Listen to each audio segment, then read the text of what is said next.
A very warm welcome to you all to this edition of The Inside. I am Babla Jonathan. Thank you for joining us in this edition of the program over Equinoxe Television. We are coming to you from our headquarters in Cameroon's economic capital, Douala. After Pope Leo XIV condemned investment of millions of dollars in military action in conflict situations around the globe during his visit to the Republic of Cameroon, the tracking and killing of separatist fighters continue in the English-speaking northwest and southwest regions of the country, plagued by socio-political and security tensions for over a decade now. In a statement released April 30, 2026, the Ministry of Defense of Cameroon says security and defense forces carried out a large-scale search operation early Sunday, April 26, in the locality of Zeremnyam Jakiri subdivision in the Bui Division northwest region of the country, and during that operation, 14 people were killed. This is happening amid criticism of what is now known as the military strategy in the resolution of the close to 10-year-long armed conflict and the decade-old Anglophone problem in the Republic of Cameroon. And these criticisms are coming from both national and international political leaders, civil society leaders, human rights defenders. And in the meantime, the Ministry of Defense insists operations are still ongoing to capture those qualified as fugitives and reaffirm the military's commitment to dismantle armed groups in the region. And these are some of the things that we are looking at in this edition of The Inside. From a wider perspective, we are also looking at the state of the nation, and we're talking with two civil society leaders in this edition of the program. Meet our first guest in some few seconds.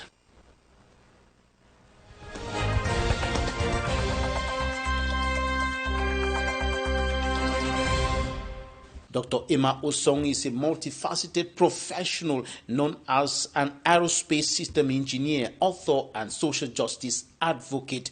She is particularly recognized for her work in justice advocacy and her personal journey through conflict. She has extensive experience in system engineering, supporting both aerospace and aviation programs. She wrote the memoir Unraveled, which chronicles her experiences with conflict and personal transformation. She is the founder and executive director of the Advocacy Network for Justice and Peace. The Advocacy Network for Justice and Peace is a member of the Coalition for the International Criminal Court.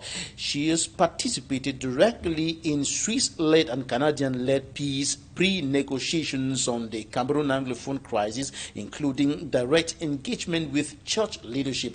Dr. OSONG has served as an adjunct professor and is a frequent speaker on topics like conflict resolution and empowerment, and deeply affected by the ongoing conflict in the English-speaking territories of her native country, Cameroon. She has dedicated much of her life to justice advocacy. Her work focuses on turning life's inevitable conflicts into opportunities for growth and finding internal peace.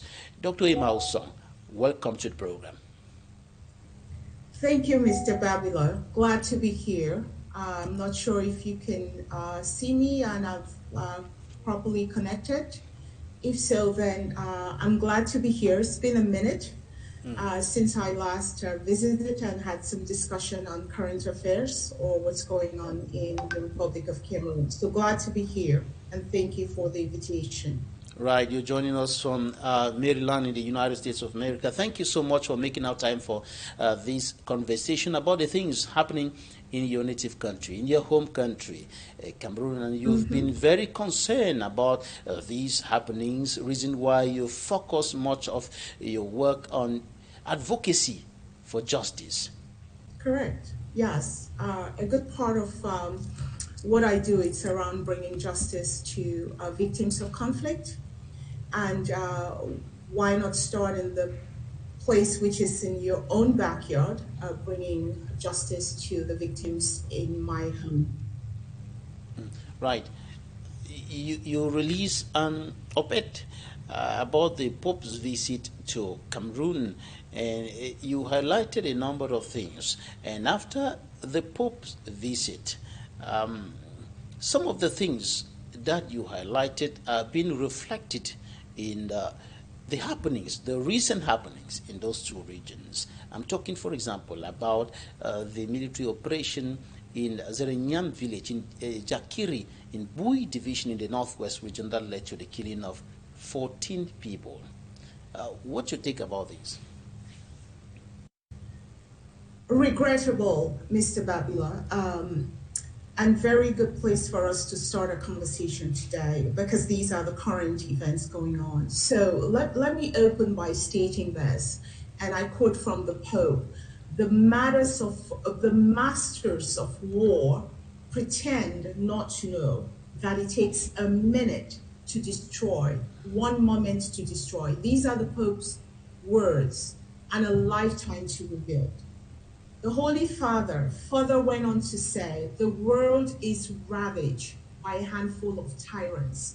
I won't say what else the remainder of that quote was, but I think it's at an important point in our conversation, starting off, to ask ourselves, who is the tyrant?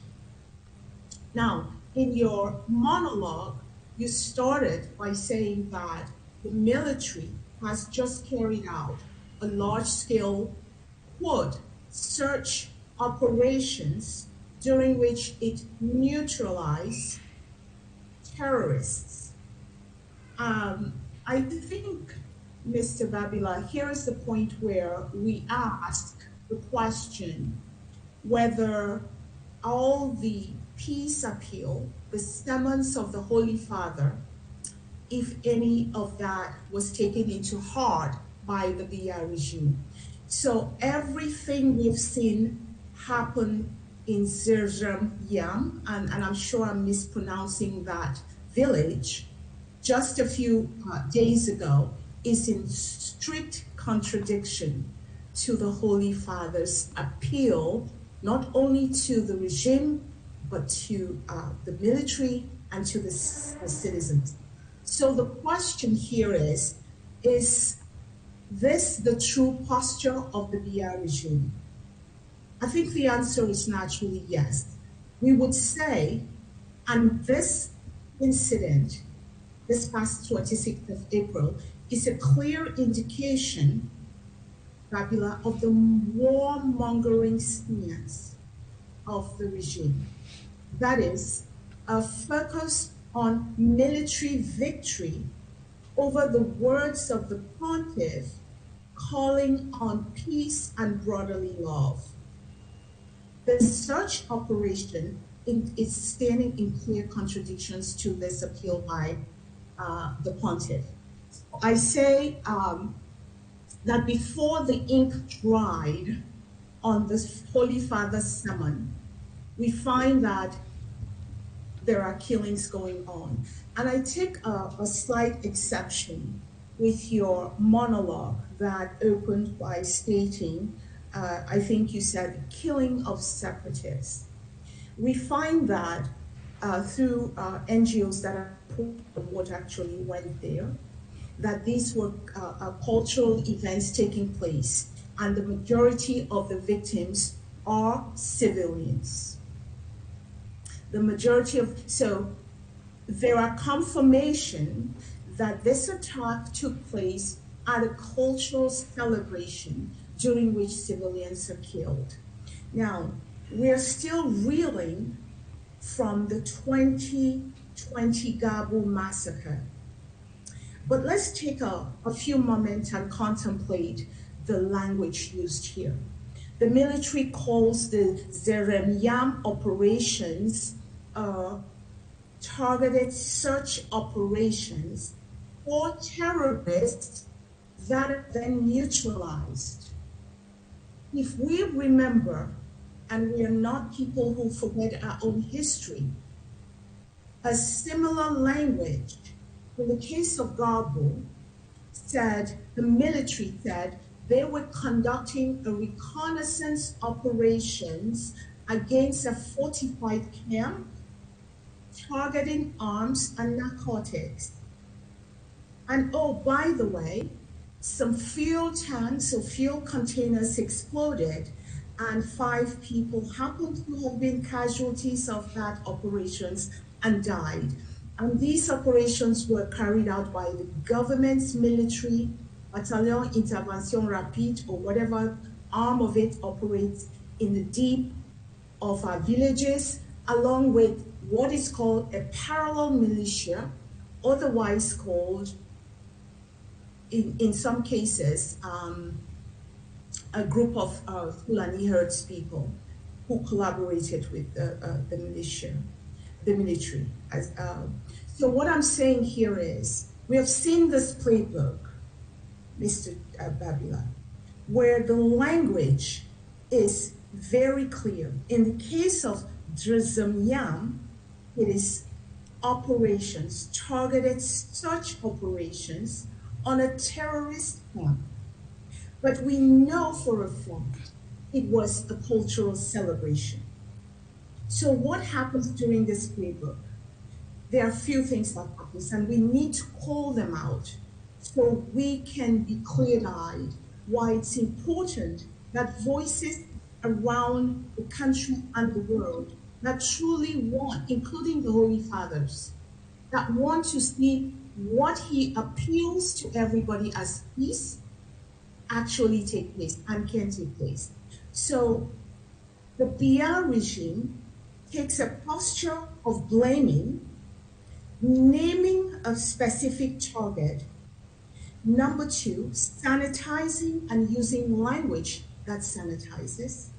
Number 3, dehumanizes, because once you name me, you dehumanize me. And then I must respond to what you are saying. That is number 3. Number 4, they deny responsibility. In the case of Garbo, and I must take time to say this over and over again, they first denied, they blamed, they dehumanized, and they refused every responsibility. And the 4th and last is we move on to the next cycle of the news and we forget. Here again, fast forward to 2026. Not sooner has the ink dried on the appeal for peace, for the tyrants of war, tyrants of ravaging our societies, for the plunder of resources in amassing weapons that are then turned on killing innocent civilians. No sooner has that ink dried, that appeal was totally lost, and we see the posture of the current regime come in play. This is what I called out in my open ed that I wrote on the occasion of the papal visit. And I said, empty. Right, there are some conflicting information about the people killed during that operation, and that's why I said earlier that 14 people were killed, because the military in its statement says that 11 male fighters were killed and 3 female logisticians. This is what the military or the Ministry of Defense is saying in a statement. But there are other sources that Equinoxe cannot independently confirm as of now, indicating that many of the people who were killed were simply civilians or better still, unarmed civilians. Now, this has happened, and happening just days after the Pope questioned the priority of leaders who invest millions of dollars in military action on the ground. What does this speak of the priority of the Cameroon government? Of course, the government has been saying that our priority is dialogue to restore peace and normalcy in those 2 regions. But what is happening on the ground seems to speak the opposite. Well, you're right, Mr. Babila, that the Pope spoke very strongly about the duty of care, if I may use that phrase, of a government to its people and how resources ought to be used.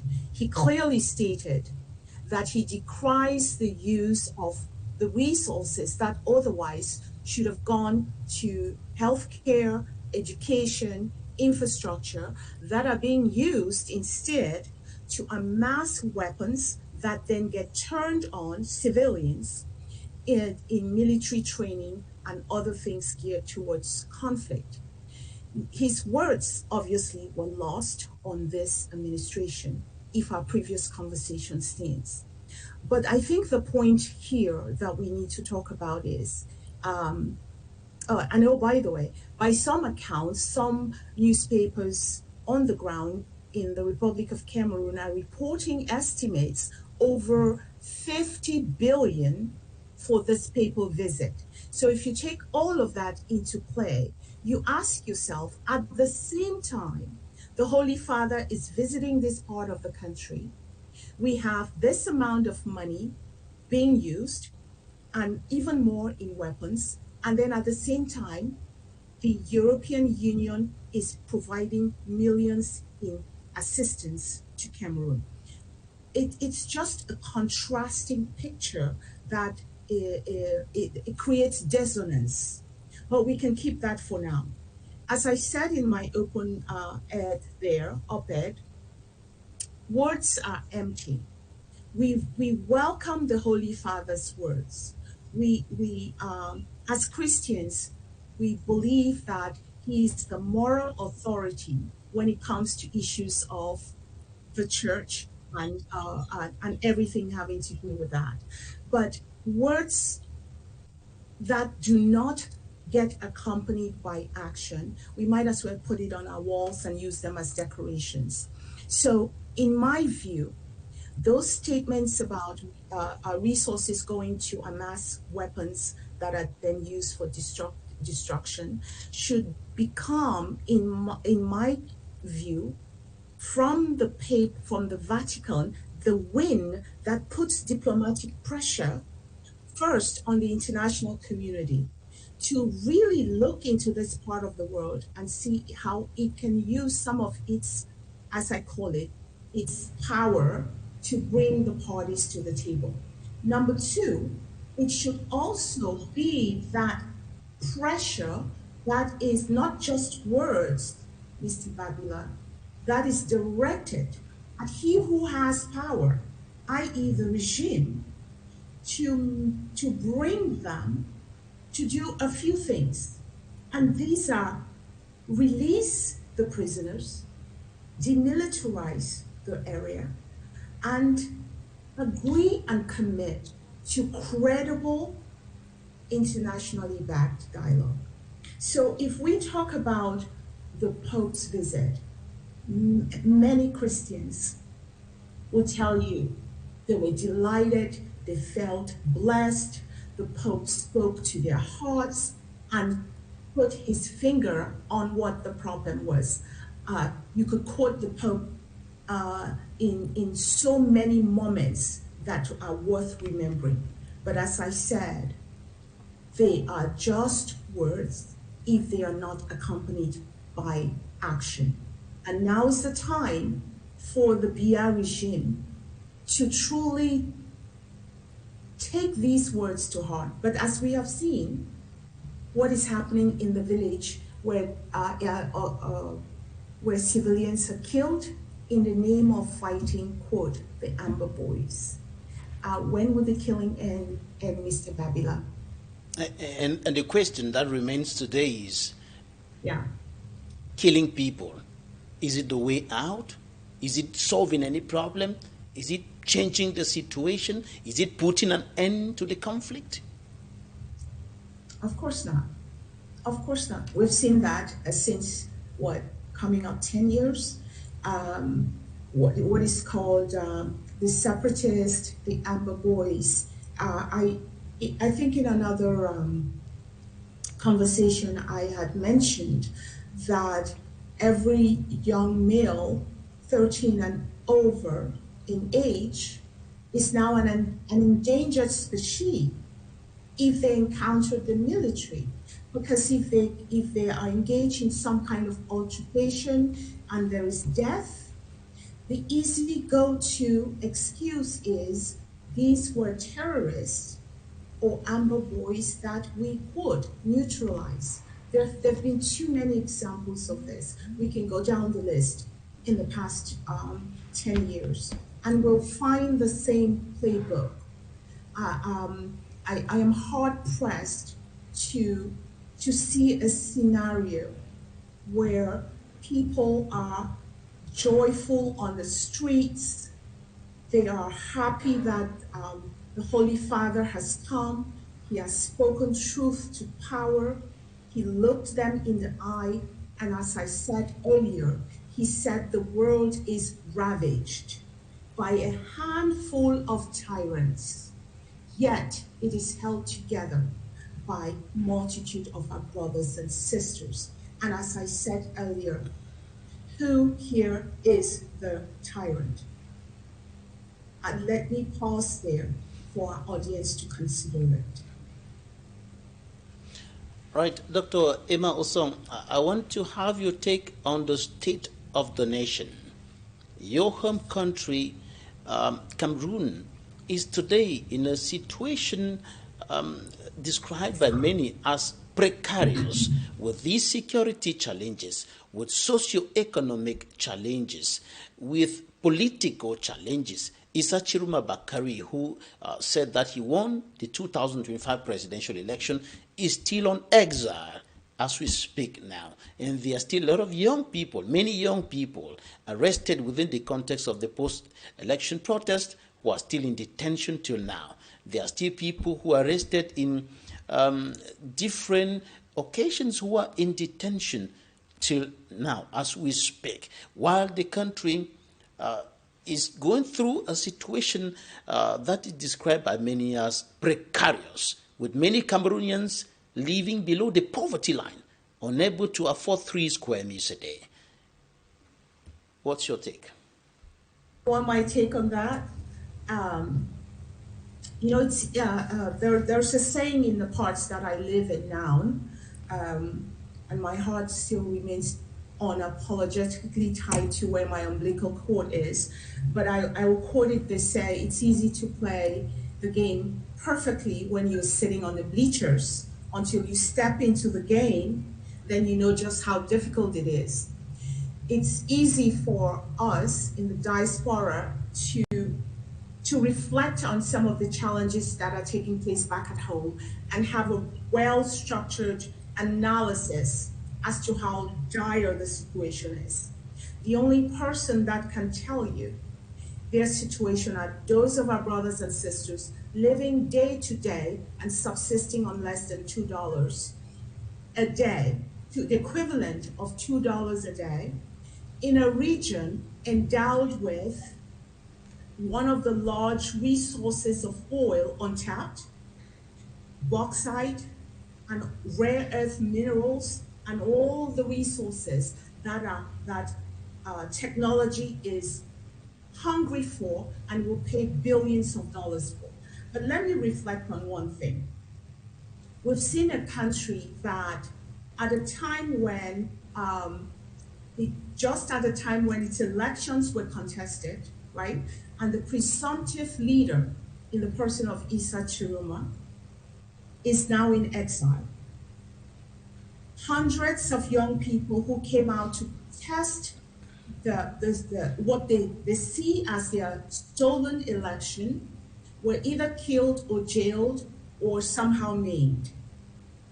Now, at a time when the world, and to that extent, many Cameroonians believed that the 93-year-old ailing leader in the person of President Biya, who has been in power for 43 years, was at his vulnerable, what did we see? In my view, the papal visit is what I call the diplomatic equivalence of handing President Biya a platter of gold, a diplomatic platter of gold. So we saw a statecraft in motion.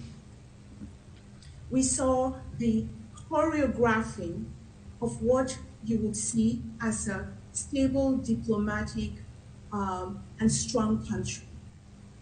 But when we peel back the curtain, we find a country that has decided to change its constitution or amend it.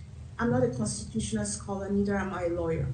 But one thing I'll reflect on this to share with you and your viewer is, by including a vice president with rights to succeeding, what this regime is doing is equivalent to creating absolute power over the Constitution and giving the Biya regime a life forever. Let me say that again. By including that into the so-called amendments, it's the equivalent of giving absolute power over the Constitution. So this is another area in a country where it just seems to pick itself forward from one crisis, one precarious situation over the other, through the strong grip over power, over resources, such that, as you placed in your monologue, the situation for most people seems precarious. And in my view, I don't see a way out unless and until the regime in Yaoundé, one, takes into account the appeal from what is equivalent to the most powerful leader of the world, the Pope. And number two, changes its warmongering posture into something that is consistent with what it says it is, a democratic nation, because that's just in words. And if we're going to see some of the socio-political, economic, and all the other things change, it has to begin with the regime that now has a full grip on power to say, no nation has ever worked its way to peace through war. Because in the end, when all is said and done, peace is only achieved if there's indeed just systems and justice. What you have achieved, even if there are no guns being fired, is what everybody knows is the peace of the graveyard. Emma Olson, thank you so much for your analysis. Thank you for joining us from Maryland. Thank you for your time. You're welcome, Babila. Good to be here. Let's go to the newsstands now, and we're bringing to you what the newspapers reported this week. This is the press review.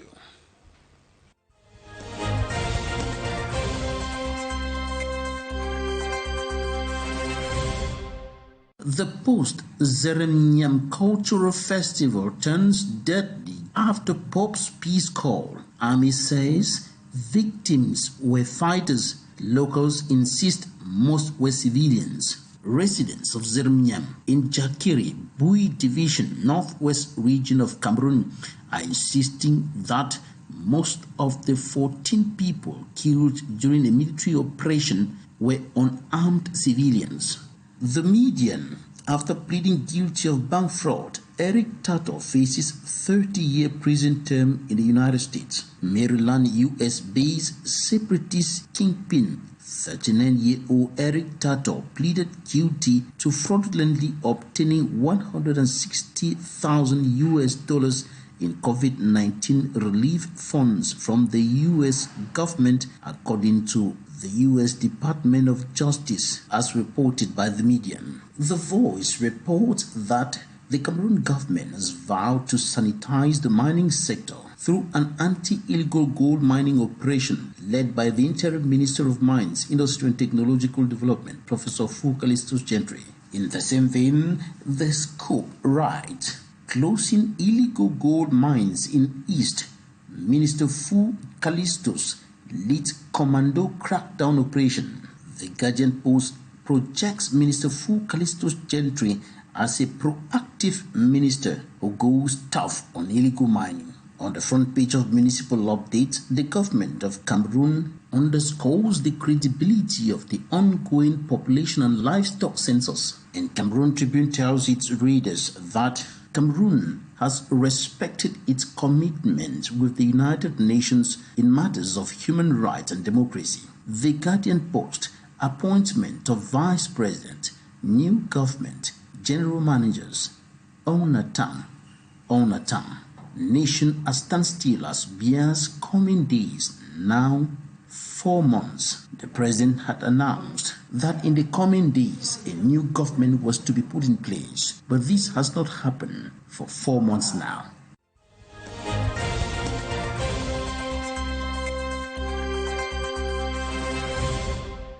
You're welcome back. Thank you for staying with us. At this point, we're bringing to you interviews of the week.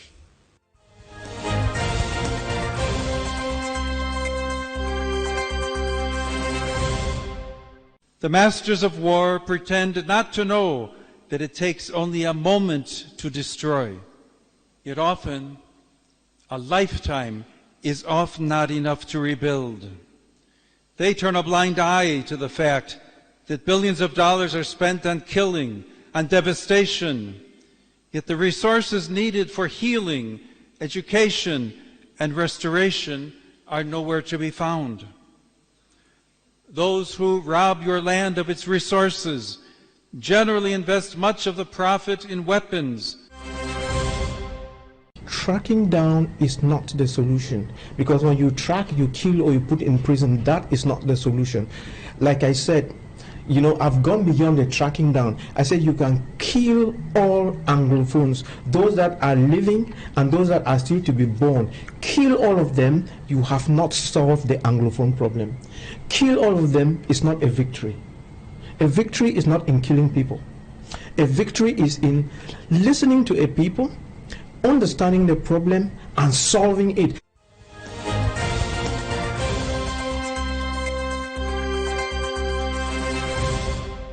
Now joining us from London in the United Kingdom, Michael Taki is a prominent Cameroonian political figure and professional in public health. He is mostly widely recognized for his leadership within the Coalition of Cameroon Federalist Groups and Activists CCFGA, where he serves as chairperson. Through his role with the CCFGA, Taki has been a vocal advocate for federalism as the solution to Cameroon's internal conflicts, particularly the Anglophone crisis. In late 2025, he officially endorsed Issa Chiroma Bakary for president of Cameroon, citing Chiroma's commitment to federalism and democratic reforms. He has signed memorandums of understanding aimed at unifying pro-federalist and pro-independence groups in the former southern Cameroons to foster a coordinated pursuit for self-governance. Taki has frequently called for international intervention, urging the United Nations and the global community to address what he describes as authoritarian drift and neglected conflicts in the region. He has also been calling on Cameroonians to actively participate in the search for problems in their own country. Michael Taki, welcome to the program. Thank you very much, Jonathan, and it's a pleasure to be here. I want to extend my regards to your viewers as well. It's been a while, and I'm grateful to be here. Thank you. Right, you've been advocating for federalism as the solution to the problems plaguing the Republic of Cameroon, socio-political problems, and even security problems, political problems, but more particularly the Anglophone crisis. And within the context of the Anglophone crisis, during the last visit of Pope Leo XIV to Cameroon, the recent visit of Pope Leo XIV to Cameroon, he called for peace and justice and urged authorities to stop spending huge sums of money in military action, in buying weapons, in deploying soldiers on the ground in situations of conflict.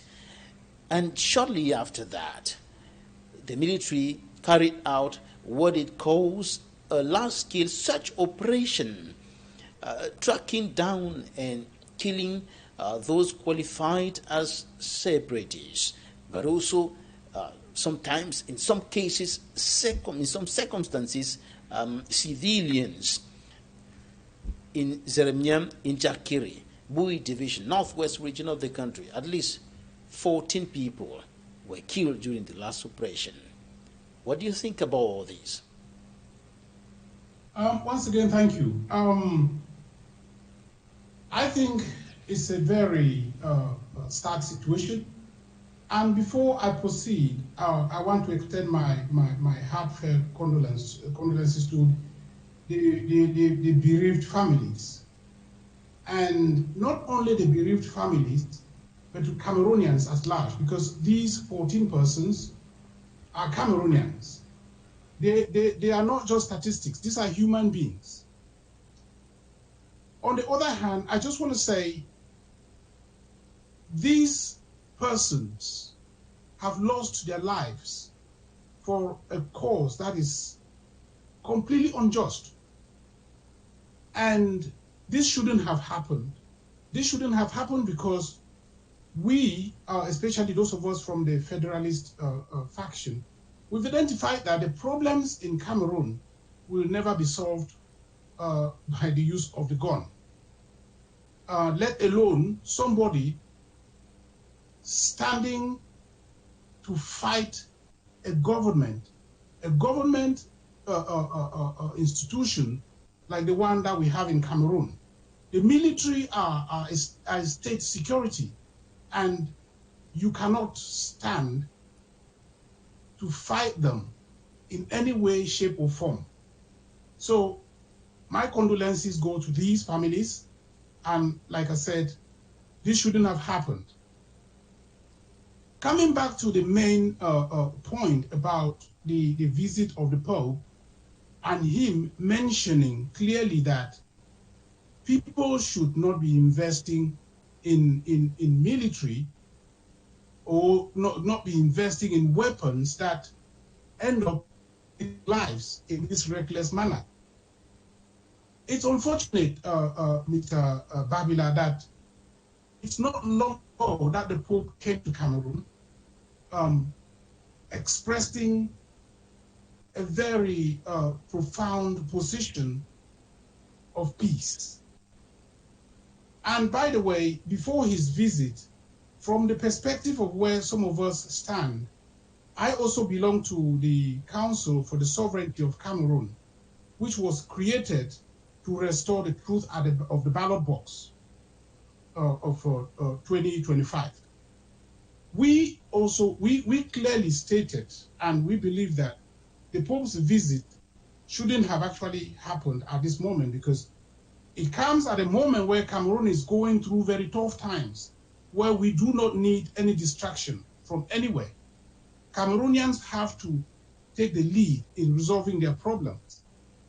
We did not, and we were not in support of the fact that the Pope should come, not because we do not like the Pope, but because we had already foresaw that the Pope's coming is to shield, or to say the least, is to kind of give the regime in power or in place the face that they are doing something right, or that they are good. Is to come to legitimize that which shouldn't have happened. It shouldn't be the case. The regime at the moment is illegitimate, and the Pope's coming, we knew, and we also know right up to date, that it was a means of legitimizing the government that is in place right now. That is not supposed to be. Okay, so the government that is there is illegitimate, and they invited a Pope to in a way, give them that legitimacy. Now the Pope has come, and is illegitimate. The President of the Republic was declared winner of the October 12 presidential election by the competent institution, the Constitutional Council. Why do you say the government is illegitimate? I think, Jonathan, I think it's that is something we know. For the government to I mean, what happened, that they were installed as a government. Yes, it's it's I would say a legal body, which is part of them. So anybody can be installed as a president. Anybody by that body based on their history and the way they work. By the way, that is not the main thing. What I want to say here is that it's a disgrace. It's an absolute disgrace that the very Pope that is a world religious leader came to Cameroon, instructed the government to respect and follow the route of peace. Even he's not even rested for how many weeks? The government has gone back. You mean he advised the government, he advised the authorities, not instructed, because he cannot give instructions to the government authorities. No, he of course he couldn't instruct them. He advised them. He made it quite clear in public. He even said it that you cannot decree your way to peace. That some kind of middle ground, some kind of discussion, some kind of dialogue needs to take place. But like I said, I mean, from where I stand, that government is not even the right government to be in that position. But he did it. And to prove that the government does not respect anyone, even the very Pope, a world-renowned leader that came at their own invitation, they completely failed him by carrying out these acts. It is not difficult for the regime to have arrested these people, but they chose to execute them. They chose to execute them. So what does that tell? It tells you that they don't care about what the Pope said or came there for. The Pope did not come there to, it's another way of saying that we are doing this, who cares? No one can do anything to us. That is exactly what they've shown the people and they've shown the world. The Ministry of Defense said in its statement on the issue, the killing in Zeremiem, that there was a crossfire. There was a shooting from the other side, and the military responded, and that led to... So they will be asking the question now, if there was a crossfire, how could they have arrested people who were shooting? Yes. I think these killings in Cameroon, these killings, Jonathan, we know that they shouldn't be happening.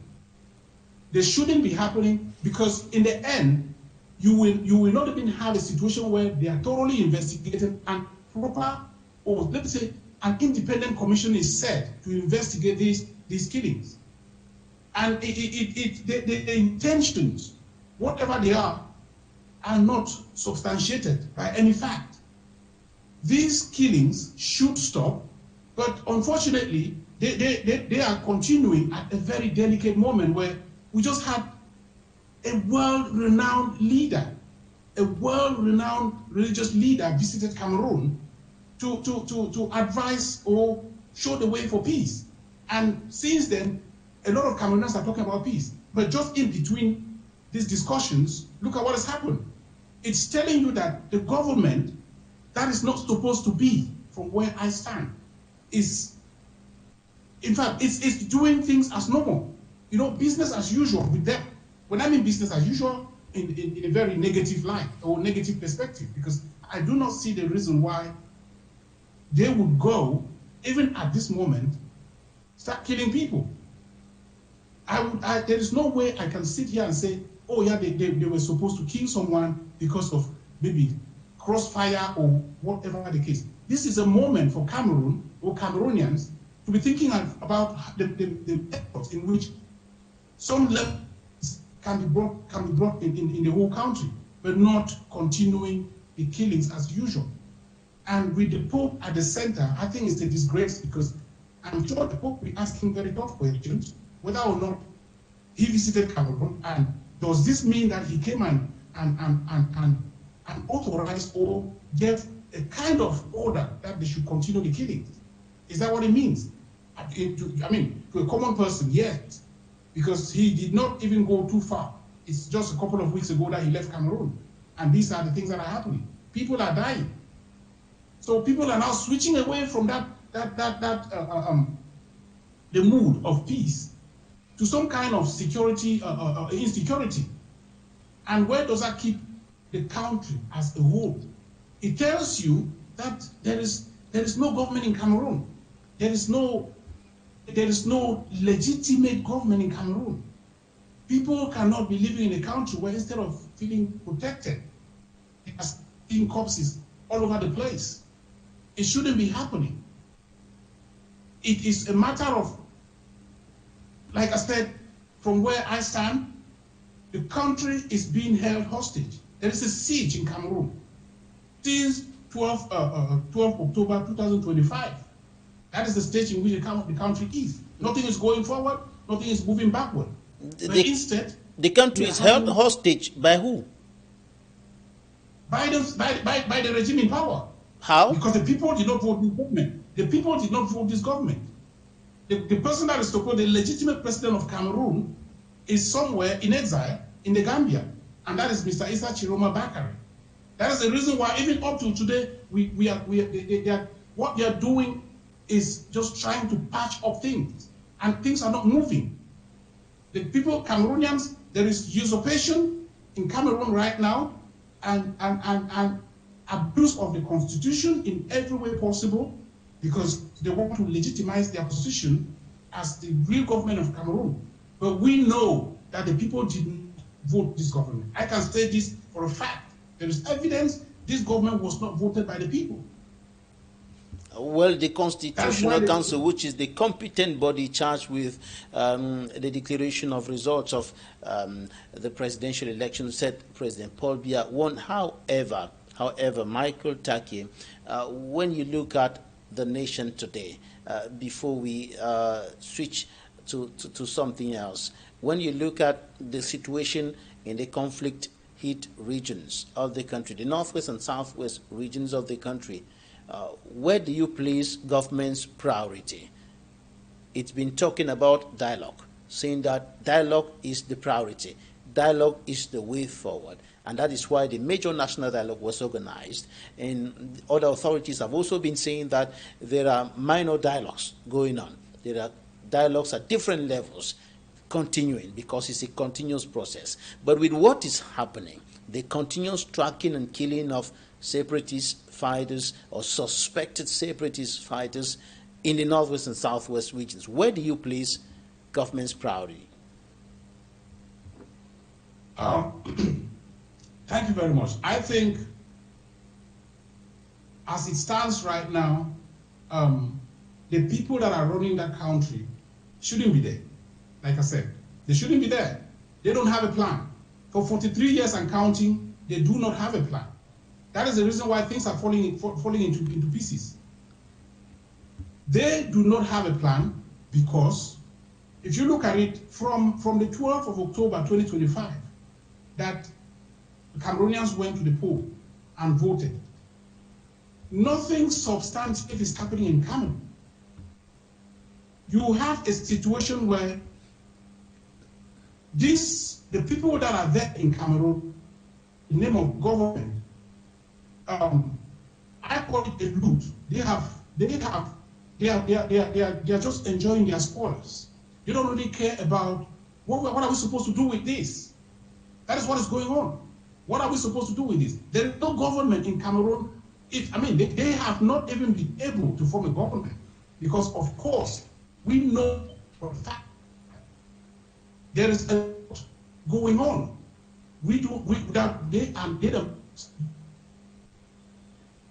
Why they do not know is because they don't have a plan. However, if Mr. Issa Chiroma Bakari were in power, I can guarantee you 100%, Cameroon would have moved far away from where we are today, because he had a plan.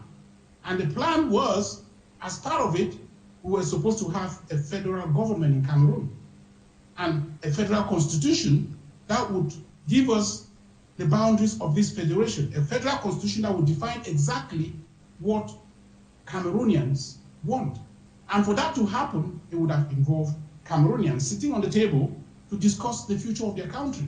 But as it stands right now, anybody who is actually working with the government in power, they know that they did not earn this.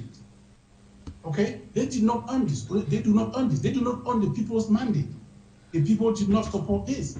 And for that reason, they are struggling. And I don't know where they want to go from here. But what we know is that the government, the country is in a state of, I would say, a coup against the people. Okay, this is the country is in a state of a coup, and as a result, things are stagnant. They do not know where to go. And what I just want to tell the people is that the president-elect, I'm sure, is also planning something to take over his presidency, because it belongs to him.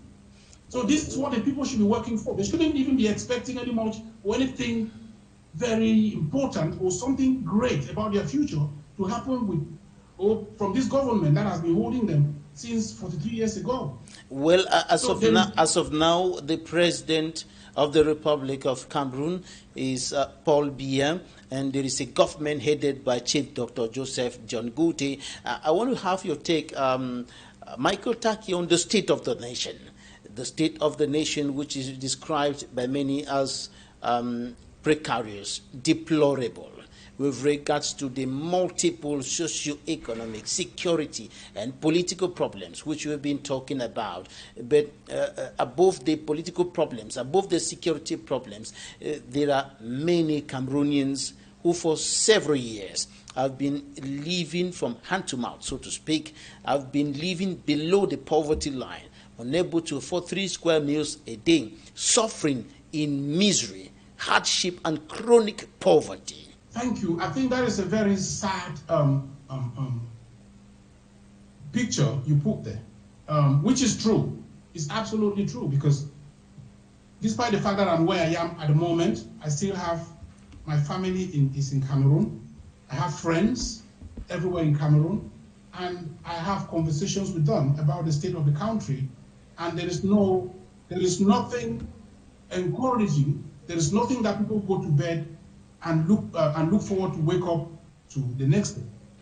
And unfortunately, this is so, like I said, because of it's an accumulated situation that has been built up for a long time. And like I always say, there is no quick fix to this, Jonathan. To be honest with you, you cannot just wake up one day in the morning and think things are going to change. No, there needs to be a meticulous plan as to how this is going to go forward. Some people argue that, oh, it's not, why should people? So all this involves politics.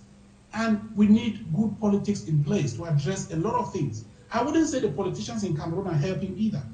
Politicians in Cameroon have proved since last year's presidential election that they are not for the people, they are for themselves. That's the reason why they go hanging around the illegitimate government in power. And at the same time, they come and expect the Cameroonian citizen to vote for them. It is time Cameroonians understand that the politicians are there for themselves. And as civil society organization, we are saying, we as a country should rely on civil society organizations for the best option, the best educational option as to how to question or challenge any authority that we have in place. And we are challenging the government of Cameroon today that they are not supposed to be where they are, which is why they are struggling, because they run out of ideas. They run short of ideas, and they're going to struggle until such a moment where the truth of the ballot box is restored. Because that is my strong belief that the truth of the ballot box is going to be restored very, very, very, very soon. And that is a time where there will be a clear plan that would help Cameroonians, including those in the diaspora. There are many Cameroonians that yearn to come back to Cameroon and help their country, but they don't have the fertile ground to do that. Either insecurity, or the government is there waiting for them in one way or the other. You run a business in Cameroon, a lot of fraud, bribery and corruption, and things like that. So we have a completely disorganized society that needs a very strong and smart people to come together and so that's the problem that we have in Cameroon today. Michael Taki, thank you so much for your time. Thank you for your analysis. Thank you very much, Mr. Babila. Thank you, ladies and gentlemen, for staying with us. That's it for this edition of The Insight. God bless Cameroon. God bless Africa. Goodbye.